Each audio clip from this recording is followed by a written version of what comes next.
Well, ladies and gentlemen, where do I begin? Because I thought I was having a heart attack yesterday, probably about 4:30 in the afternoon, and I did call it, I did predict it that the Steelers would upset the Cincinnati Bengals. I predicted it. I made it so, but we are going to review the catastrophic injuries that have been foreseen. Well, no, they haven't been foreseen. Um, yes, let's get it all down. The Steelers 23-20 in it's hard to explain in an exciting overtime victory, which should have never ever happened. Hi, Kenny Mayne. Thanks for tuning in. It should have never ever happened because on the first play of the game, Burrows threw a pick, to Fitzpatrick, who ran it in for a touchdown. And I'm like, holy shit. So the Steelers had four first half interceptions of Burrow and a strip sack and recovery, but they just seven sacks. It's just overwhelming. The Steeler defense in that first half that no one's seen it coming. Nobody's seen this scripted like this. There is nobody that's seen the Steeler defense go into Cincinnati and actually do what they did in the first half. It was just tremendous. The Steelers' run defense in that first about 3 or 4 series was astronomical. They were stuffing the holes. Joe Nixon wasn't going anywhere. Hey, Brian Yeager, thanks for tuning in to the Black and Gold Triple B Black and Gold Dynasty show of the big, huge Steeler victory. I have everything written down, but I'm so excited. I'm just overwhelmed because it's been a long day. I've been trying to get some information on some stuff. I just want to say that the offensive line, pass blocking. Look, I'm going to give them credit where credit is due. The Steelers pass blocking let up 1 sack. Okay, that's something to work on. Their run blocking was fucking atrocious. The most rusher of the game was Chase Claypool. And let me find that information. Chase Claypool had 6 rushes for 36 yards. Najee Harris had 10 rushes for 23 yards, 2 receptions for 3 yards, and a touchdown. Mitch Trubisky, as his first start as a Steeler, as the end of Big Ben era, the Mitch Trubisky era, going into Cincinnati. Mitch was 21 out of 38 for 194 yards, 1 touchdown, 3 rushes for 9 yards. But his mobility was the key. His mobility was the key on that last drive to get into the field goal because my man Chris Boswell missed that 55-yarder and everybody was pulling their hair out. And Mitch was mobile enough through to Pat Freiermuth to set up Chris Boswell's 53-yard winning touchdown that saved me from going into a fucking heart attack. Yeah, Kenny, the run blocking equals shit. Because that I have never seen a game where, and it's never been and almost been historic that a team had the people at 5 turnovers and lost the game. That almost happened. We were 4 out of 15 on third downs. And this is going to go on Matt Canada's offense now because you can't put the finger at Big Ben now. It's Matt Canada's offense, and his plays calling was terrible. When they got that, when they were down on the 3-yard line and they could have been up 14, they got conservative and they couldn't get the ball in. They should have went power, double tight power, and then they should have had Mitch just running in, actually. Poor play calling, and it's just, where do I go? But look, let me get some more information. They had 8 penalties. way too much. Hey, Paul Atlas, thanks for tuning in. Dana, thanks for tuning in. They had 8 penalties, which is way too much. They had Dante Johnson had 7 receptions for 55 yards. He had a nice one-handed catch. That was a beautiful catch. If Mitch gets a little bit of time, once this offense gets to be clicking, this could be something, guys. Pat Fryermuth had 5 receptions for 75 yards. I liked what I saw out of Pat. And Gentry had 40 yards total receptions. He had two catches. He averaged 20 yards a catch. He had a nice catch. So and the fuck up situation that everybody was talking about. The fuck up situation that everybody was looking at, and everybody was like, oh man, the fantasy, this and that. George Pickens had 1 reception for 3 yards. That is terrible. That is just god awful.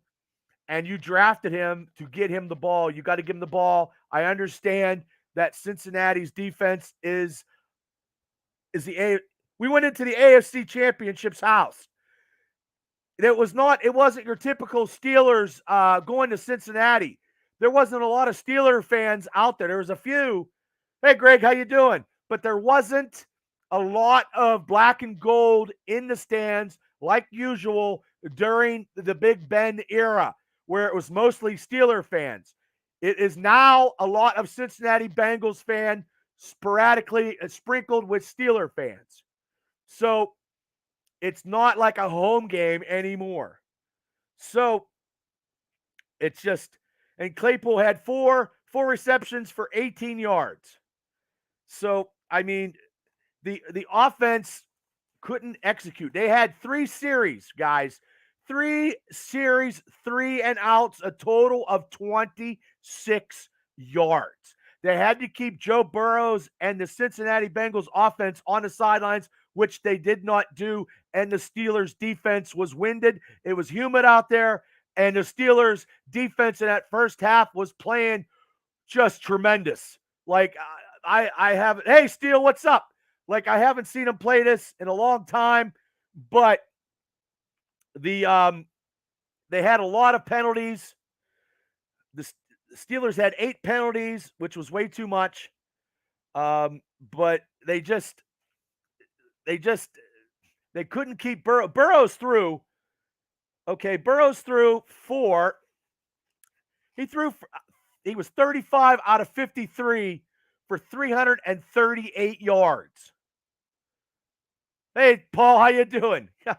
Yeah, you're Eagles. All right, brother. We'll see you in about 2 months. But Burrows, 38 yards, 2 touchdowns, and 4 INTs. This was Burrows, statistically, his worst game ever, which was good. Nixon had 27 rushes for 82 yards. He had 7 receptions for 63. He was 145 yards of total offense. I mean, I understand the run defense of the Steelers. They gave up about 133 yards. So it's a slow, tedious process where they're not letting up. Nixon didn't kill him like he did last year. Like I said, the first half he was pretty much so-so. Chase, let's see here. Jamar Chase, 10 receptions for 129 yards and 1 touchdown. And if they were to reviewed, yes, Paul, they damn near gave the game away. Come to think of it, so did we. Well, hey, it is what it is, Paul. You know, hey, Booth, what's up? Hey, Tricia. The thing is, though, it was just, I'm glad they won. But the Steeler defense, let me get to the Steeler defense with all the statistics that they had. Okay, I got paperwork. I'm writing fucking scripts out and doing whatever. And let's just look at it this way. They had a third down sack by Cam Hayward that was neglected by Cam Sutton on a holding call. That's one of the penalties that cost a lot on their drives to actually shut down Burrows. and an unnecessary roughness call on Fitzpatrick that moved the Bengals closer to the goal line for that eventual tying touchdown. So those penalties right there, if they would have not been penalties, could have solved a little bit. But honestly, we shouldn't have had to be going in that predicament in the first place because our offense needed to get fucking some points on the board when our defense was giving them the ball back, and the fucking poor play calling of Matt Canada and that run blocking is just god awful. Jaylen Warren was great in blocking, but he just didn't have it when he. I don't know what they're going to do because that's right, Booth. Minka was on fire. He was on fire, and he only put up 10 points following 4 turnovers. They cannot keep doing that. You're right, Paul. The play calling was horrible. I believe it was. I know it was. And everybody was bitching about Ben play calling. Now you can't bitch. It's all Matt Canada now. I don't know what he's doing, and he needs to come up with something. Hey, Deb, thanks for tuning into the Triple B Black and Gold Dynasty review show of the huge Cincinnati loss by Pittsburgh in overtime that put everybody in a coronary, including myself. I was screaming, and I think I saw Satan. Hey, Jeff Gash, thanks for tuning in. But actually, let's just get to some the Steeler defense. 7 sacks, 5 turnovers, 4 INTs, and 1 fumble against the AFC champion Cincinnati Bengals. I don't know how we got to keep going because the defense is going to be the strength of our team. Well, the Watt predicament. Steals can't call plays when your line can't block. Well, they need to do something a little quicker. They got a little trickery with a couple double reverse in that flea flicker. But they can't do a jet sweep every fucking play.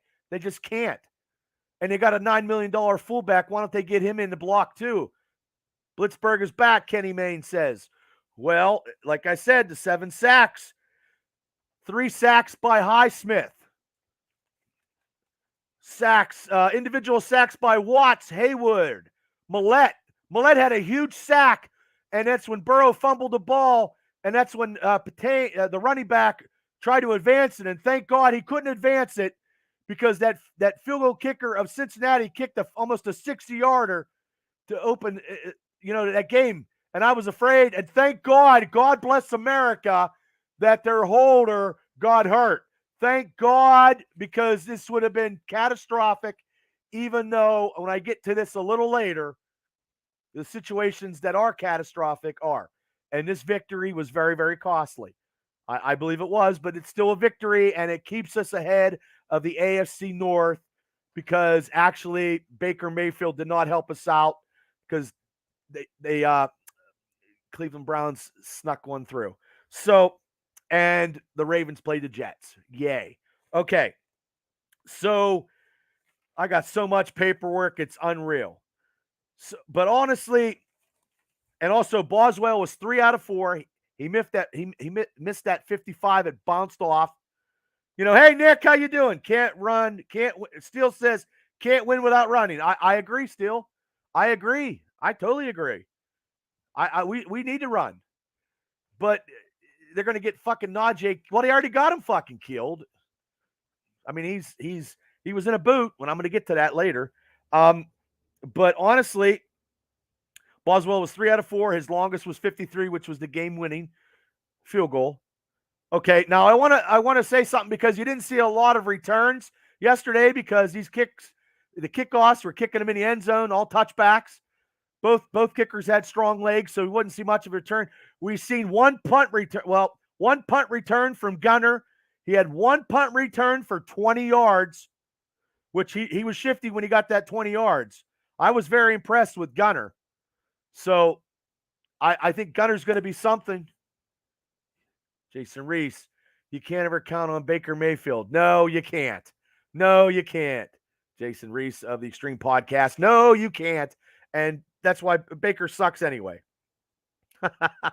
So, but let me get to the sad part of what happened yesterday. The sad part was we won in overtime. Sad part was our offensive line, but the injuries were catastrophic. The first injury was Mason Cole, our center, left the game. Hassenauer came in and did it well. He messed up the one hike and it almost went over Mitch's head, but Mitch grabbed it. Thank God for Mitch Trubisky's mobility. Thank God, because we're going to have to need it for the rest of the fucking year. There's no doubt. No doubt in my mind. Okay, and this one. Najee Harris left the game with an ankle injury, and he was spotted walking a boot. He had a walking boot on.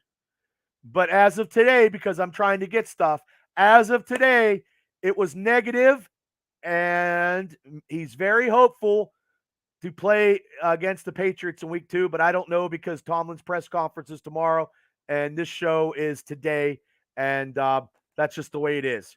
Even if Watt comes back in 6 weeks, Boothie said he won't be 100%. Yeah. Yeah. Quarterback Levi Wallace injured his ankle and did not return. He got a little bit of playing time in the nickel. Chrissy Murphy, thanks for tuning in. And now let's get to this one. Let's get to this one because everybody in Steeler Nation's heart fucking was up to their throat when TJ Watt fucking hurt his fucking arm with 22 seconds to go in the game. And he come off the field saying he tore his pec. Kenny Mayne said this is huge if he's a go. Yeah, if look, as of right now, he wasn't in a spleen. He wasn't wrapped up in his arm from what people, the media has actually reported. Not that I get any press, you know what I mean? Because I'm not a good journalist. But also too, he actually had his MRI and he's looking for second and third opinions where he could be about maybe 4 to 6 weeks. What about Highsmith? I haven't heard that he got hurt, so hopefully he didn't. I know he had 3 sacks. I hope he didn't get hurt because the dude that we got from Denver, that Reed, is now going to be a starter, and now we don't have any depth at outside linebacker now, and they're going to have to move that Robinson, who was inactive. Now he's going to be active. The rookie, the 7th-round pick, will be active now. Okay, Booth, I think I heard you yelling as loud as a mile away. Yeah, I was yelling. I was yelling probably just as loud as you in your neighborhood, and I probably heard you yell, and I know I was yelling, and I swear to God, as God is my witness, like, my chest was fucking killing me. Like, this game had me fucking, like, so ridiculously, like, so angry because the defense played so good on the offensive line, and we couldn't score anything, and if we would have scored more, if we'd have scored a touchdown in the first half, 2 touchdowns offensively, we'd have been up a little bit more, and it's it just antagonizes me so much the way that they did. And then I don't know. So, I mean, everybody thought that TJ was done, whatever, we shall see. I don't really know. I hope he's not. And we got to win. We got to win where I said on the MegaCast a week ago that I predicted that Pittsburgh will actually win. I took Pittsburgh the next 4 weeks. Now, with everybody hurt, that will whatever, but I'm still going with it. I don't know how they're going to pull this out. I don't know what they're going to do. They got a home opener against the Patriots. It just, by the grace of God, all the statistics aside, we got all these injuries did not help, and it didn't help out. Like, everybody in the NFL's got injuries too, but when you have the defensive player of the year out with maybe a minor tear in his pec or a whole tear in his pec, we're in serious trouble no matter what, because TJ Watt is a force, and Cam Hayward was playing lights out, and it was humid, and he was cramping up. He went out of the game, but I believe it was cramps. I believe he was giving everything he got. Our defensive line, I am very happy with that. I hope you guys are too. Kenny. Now, I don't know, Booth. Kenny Pickett, I'm telling you, as God is my witness, it doesn't matter who we have as quarterback with this line right now. We could have Terry Bradshaw, Joe Montana, Tom Brady. We could have fucking Peyton Manning. We could have every great quarterback, but this line is terrible. And it will just look, It'll just get everybody killed, including Mitch and including Kenny. But also, too, Mason Rudolph right now, maybe the Dallas Cowboys will actually give us somebody in a trade. I'll take a fucking guard right now for Mason or a tackle. Like, you know, I mean, I want to see Kenny too, but our line's just, it's not going to get it, guys. And I hate to say it. I mean, I could bitch and cry and moan and do whatever I do because that's what I do. I guess I bitch all the time. But the Steelers have to execute offensively. If they're not executing offensively, it doesn't matter who we have behind center. Mitch is mobile. And if we'd have had Ben, I don't know how we would have handled it, but Ben would have not been able to get out because the Cincinnati's fucking front seven is their defense is pretty good. Their defense is pretty good. Nobody's traded an O-lineman for Mason. Well, I'm trying, Steele. I'll take a third string linebacker right now for Mason. Whatever. I don't think we'll probably get a draft pick if they decide to go that route. Because if some other quarterbacks get hurt out there, they'll be calling.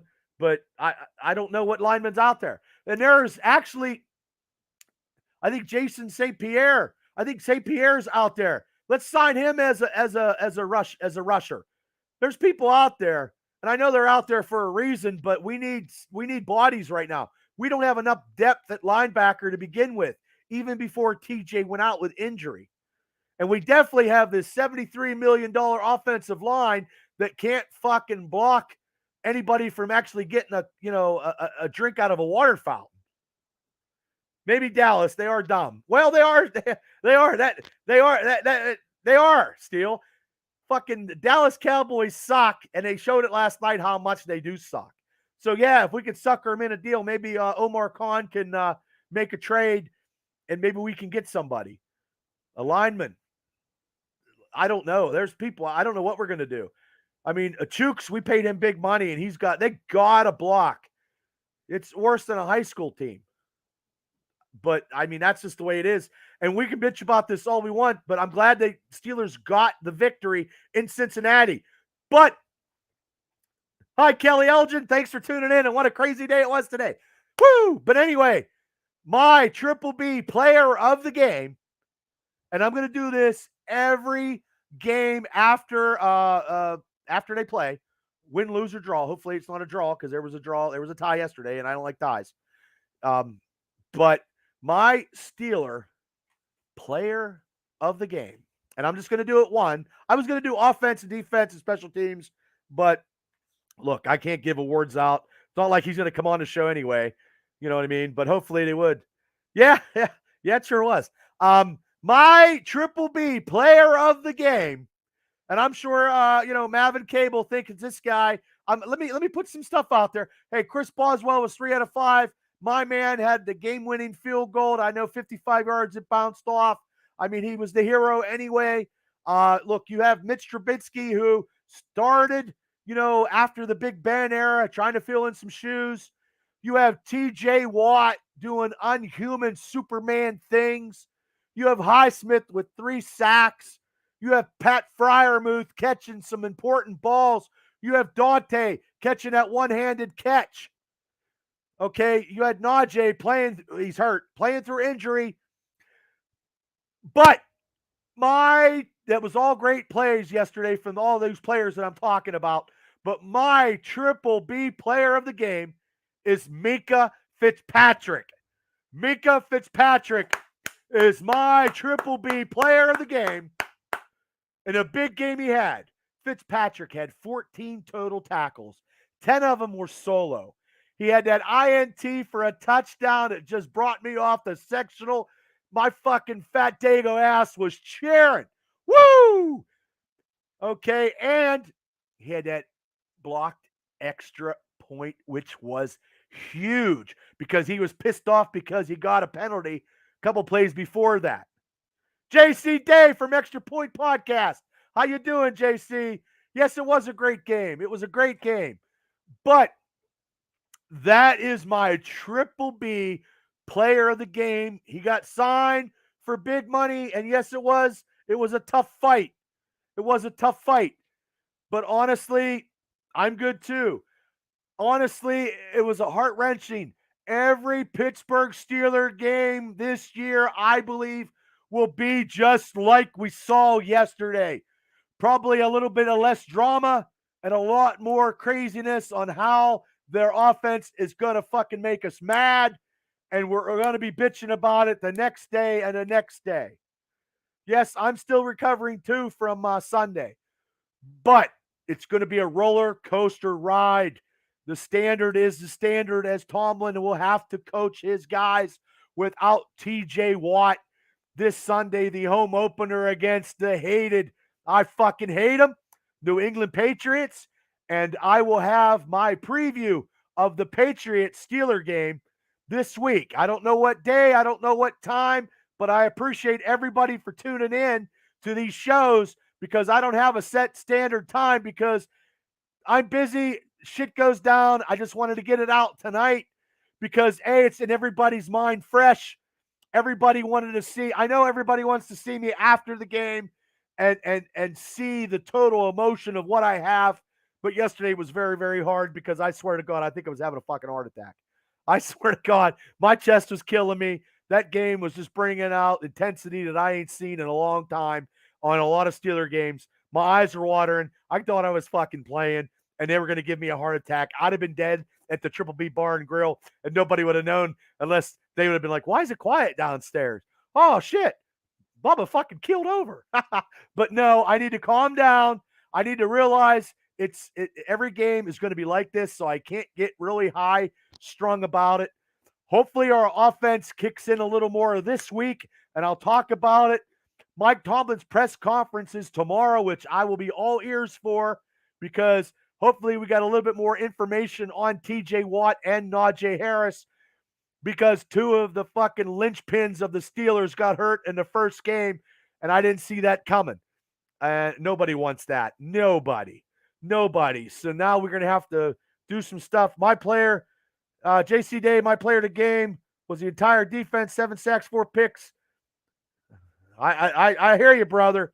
But I went with my triple B player of the game was Fitzpatrick. The defense was great.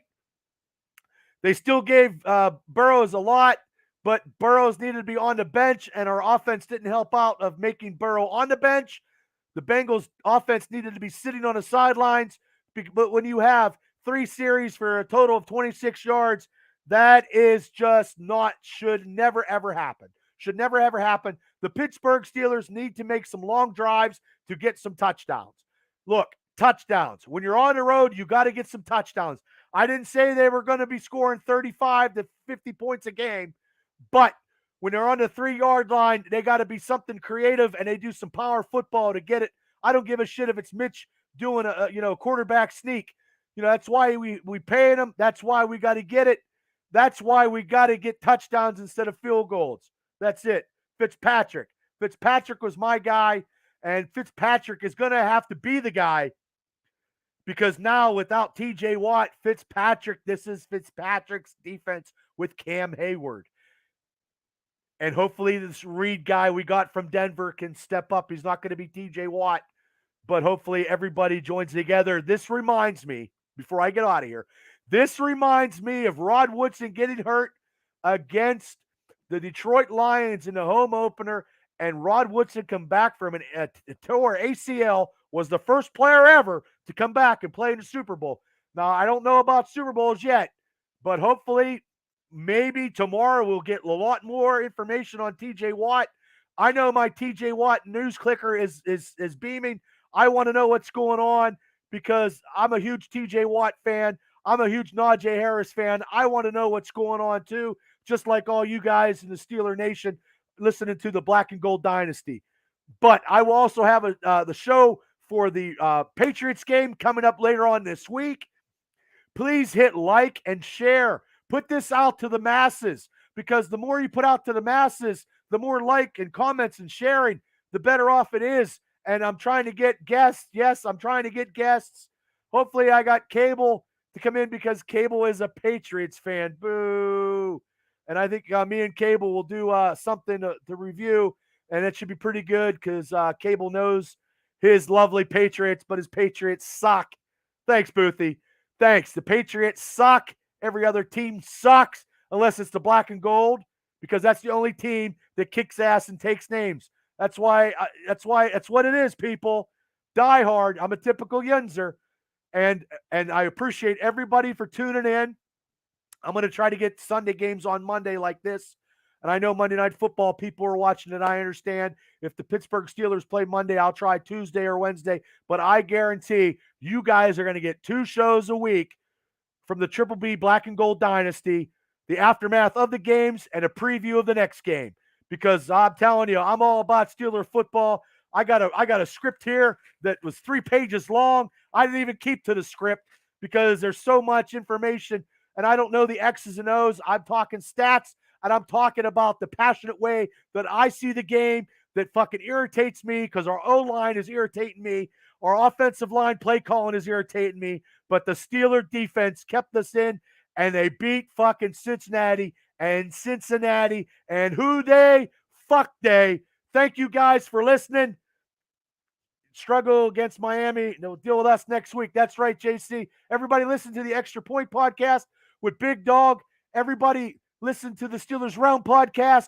Go back and hit the mega cast where we give our picks, because then you can see where I picked that. I appreciate everybody for tuning in. I am so passionate about these podcasts. It's unreal. I'm very passionate about how I talk. I'm very passionate about what I do. I'm very passionate about the Pittsburgh Steelers. Whether I'm right or wrong, I'm taking Pittsburgh every fucking week. But when you do picks, you got to do that. But I'm taking Pittsburgh no matter what. But this week, we're gearing up for the New England Patriots. We just beat the defending AFC champions, Cincinnati Bengals, put their tail between their legs, and the Pittsburgh Steelers kicked their ass in their home field. God bless America. And we're going to hold off to see what TJ Watt, Najee Harris, and all the other Steelers that got injured. We'll see. Listen to the Tomlin press conference. Listen to the Triple B experience. I'm out of here. I have passion about pizza also. Yes, that's right. I ate some Bob's Pizza Steel the other day. Love Bob's Pizza, and I love to get beer from Alley Cat Beverage. Proud sponsors of the Triple B experience. All right, Steel. Okay, everybody. Thanks for tuning in. I'm getting out of here. Have a good night. Go Steelers. Let's listen to what the injury report will be, and I'll see you guys later on this week with my Steeler pregame over the fucking shitty ass, I hate them, New England Patriots. Thanks, guys. I'm getting all this tech shit out of here, and then we're going to go from there. Thank you, and have a great night. Tune in, share the Triple B experience. This is Bad Bubba Brewer, and you're listening to episode 17 of the Triple B Black and Gold Dynasty. The big win beating Cincinnati. Woo!